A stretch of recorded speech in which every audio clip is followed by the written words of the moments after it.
Meni kechirasizlar, lekin hech qanday erkak bunaqa gap so'zlarni ko'tara olmaydi. Nur ko'zlarini ochdi va meni kechirasizlar, hech qanaqa erkak bunaqa so'zlarni ko'tara olmaydi.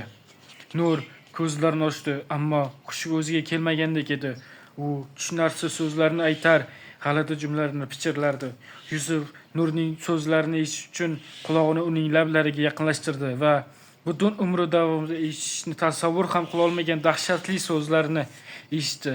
Bolam, sizga o'xshagan bo'lishni istamayman. Yusuf, ularning nogiron bo'lishini istamayman. Ular sizga o'xshagan bo'lishni istamayman.